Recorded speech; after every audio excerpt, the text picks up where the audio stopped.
मेरे प्रिय बच्चे, मैं आज जो तुम्हें बताने जा रहा हूँ उसे केवल सुनना नहीं है, बल्कि उसे अपने अंतर्मन में बिठा भी लेना है।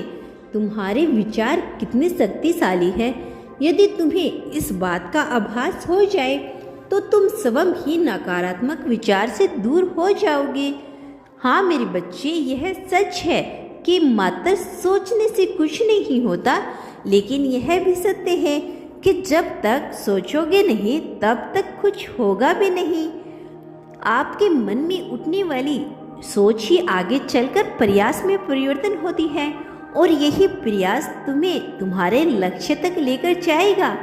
जैसा सोचते हो वैसे ही होते जाते हो। यह प्रक्रिया इतनी धीरे होती है, इसे तुम्हें तत्क्षण इसका आवाज तो नहीं होगा, लेकिन अगर तुम कुछ समय के अंतराल के बाद पीछे मुड़कर देखोगे तो पाओगे कि तुमने पूर्व में जैसा जैसा सोचा था तुम वैसे वैसे ही होते चले आए हो। यहाँ पर ध्यान रहे, पूछे और इच्छा में अंतर है। इच्छाएं तो सभी की अच्छी होती है, लेकिन अंदर ही अंदर से उसे लेकर जो कुछ जन्म लेता है उसी पर निर्भर करता है कि तुम्हारी इच्छा पूर्ण होगी अथवा नहीं। सोच सकारात्मक हुई तो परिणाम भी सकारात्मक होंगे।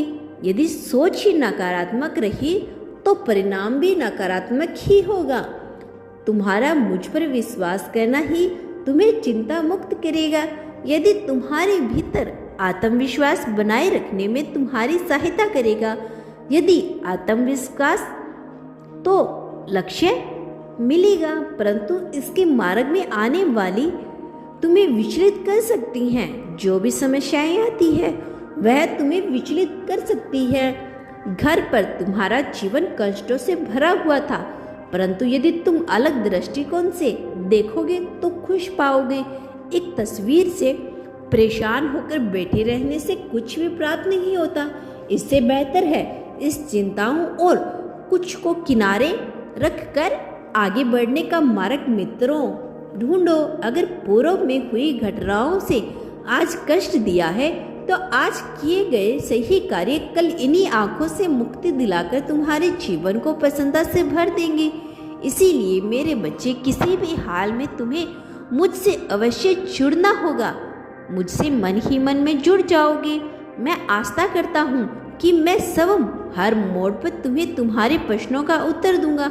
मेरे बच्चे, मैं समझता हूँ कि तुम अपने दुखों से मुक्त हो जाना चाहिए। मुझे पता है कि इन लाखों के कारण तुम्हें कितनी पीड़ा सहन करनी पड़ी है। मुझे इस बात का भी आभास है, क्योंकि मैं तुम्हारे हृदय में ही विराजमान हूँ। परंतु मेरे बच्चे, इन लाखों और पीड़ाओं के आगे ही तो व्यक्तित्व है जो मैं तुम्हारे भीतर देखना चाहता हूँ। इसीलिए क्योंकि तुम मुझे प्रिय हो, अपनी प्रतिष्ठा से भी अधिक तुम्हें अपने व्यक्तित्व का ध्यान रखना चाहिए, क्योंकि तुम्हारा व्यक्तित्व है जो तुम असल में होते हो, जबकि तुम्हारी प्रतिष्ठा वह है जो दुनिया तुम्हारे बारे में पूछती है। इसीलिए व्यक्तित्व अधिक महत्वपूर्ण है। यदि व्यक्तित्व सुकृत और आकर्षित होगा तो प्रतिष्ठा में तो तन्हाइयाँ वृद्धि होने लगेगी। मैं ध्यान रखना, मैं कभी भी तुम्हारे पीड़ा का कारण नहीं बनूंगा, क्योंकि तुम्हें पीड़ा भी होगी तो मैं उस पीड़ा के परिणाम में भी तुम्हें आशीर्वाद ही दूंगा। मेरे बच्चे, दुनिया की भाग दौड़ में तुम यह भूल जाते हो, मगर तुम्हें यह हमेशा याद रखना चाहिए, तुम्हारे बाहरी स्वरूप के अतिरिक्त तुम्हारे अंतर्मन की फिक्स हो चुका है। यह संसार में रहते हुए अपने अंतर्मन को अधिकतर खड़े थे।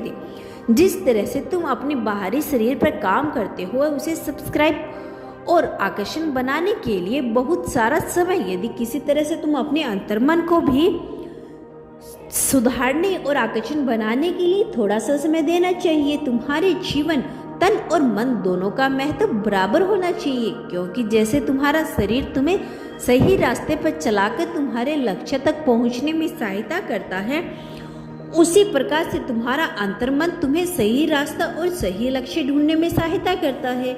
मेरे बच्चे, कई बार अपने जीवन में यह पाया होगा कि तुम अपने काम में, निजी जीवन में सफल होने के लिए बहुत परिश्रम करते हो, परंतु फिर भी सफल नहीं हो पाते हो। इसीलिए मेरे बच्चे, भविष्य में यह तुम असफल हो जाओ तो एक बार शांति से बैठ सोच विचार करना कि यह मार्ग तुम्हारे लिए गलत तो नहीं। तुम सबके सामने तो मुस्कुराते हो, मगर अंदर ही अंदर दुखों का पहाड़ खड़ा है तुम्हारी लाइफ में। तुम्हारी यही परेशानी को मैंने देख लिया है और आज मैं तुम्हें तुम्हारी इन्हीं परेशानियों का हल बताने जा रहा हूँ। मेरे बच्चे, तुम हमेशा दूसरों पर विश्वास करते हो और इस विश्वास के टूटने पर परेशान हो जाते हो। तो तुम याद रखना चाहिए कि विश्वास बेहद मूल्यवान है। इस संसार में स्वयं से अधिक कभी किसी पर विश्वास मत करना। इसके साथ ही यह भ्रम भी बनाए रखना कि तुम्हारे सामने वाले पर पूरा विश्वास, परंतु तुम्हें अंदर ही अंदर सभी की भावनाओं को सच्चाई की कसौटी पर तोड़ना तभी निमन। तुम्हारे हमेशा खुद पर विश्वास करना चाहिए, क्योंकि कोई भी मित्र, चाहे रिश्ते नाते चाहे कितने भी विश्वसनीय क्यों ना हो, एक दिन ना एक दिन तुम्हारा साथ छोड़ ही देंगे। इस संसार में प्रसन्नचित्त रहने के लिए दो बातें सबसे महत्वपूर्ण हैं। पहली ये कि किसी अन्य खुशियों को देखकर उनकी लालसा मत करो, क्योंकि अन्य व्यक्ति के सुखों को देखकर उत्पत्ति हुई लालसा आगे चलकर योजना का स्वरूप ले लेती है। तो यही विश्वास तुम्हारे दुखों का बहुत बड़ा कारण बन सकती है। दूसरा यह है कि तुम दुखी होकर भी अपना दुख किसी के साथ साझा नहीं करते। दुख बांटने से घटता है, परंतु सुख हमेशा सही व्यक्ति के समक्ष प्रकट होना चाहिए। हर किसी के आगे अपना रूप प्रदर्शित नहीं करना चाहिए। अधिकतर लोगों अपने लुक को छिपाकर ही रखना चाहिए। इससे आप दिखावे के लिए सही संसार में सुखी नजर आते हैं। खुशियां भले ही वह दिखावे की क्यों ना हो, हमेशा सकारात्मक का प्रभाव ही करती है। हंसी सच्ची हो या झूठी, मन को प्रसन्नचित कर व्यक्ति को भले ही प्रसन्नता से क्षण भंगुर ही क्यों ना हो, परंतु सच्ची प्रसन्नता तो भक्ति में ही है। संसार में प्रत्येक जीवात्मा का उद्देश्य है सुख की प्राप्ति, परंतु संसार के समस्त सीधी सुख की प्राप्ति प्रयास करते अपने मार्ग से भटक जाते हैं, वस्तुओं के पीछे भागने लगते हैं। माया रूपी संसार के प्रत्येक व्यक्ति भी माया ही है, जो हमें अपने पास बांधे रखना चाहती है।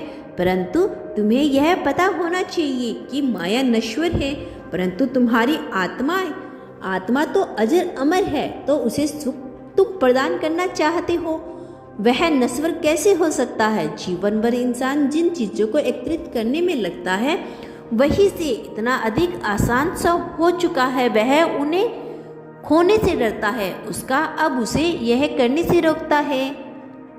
जहाँ लोभ और अहंकार है, वहाँ पर मैं कैसे हो सकता हूँ? वस्तुओं को प्राप्त करने के लिए कई व्यक्तियों का दुख है कि उसके पास कुछ नहीं है।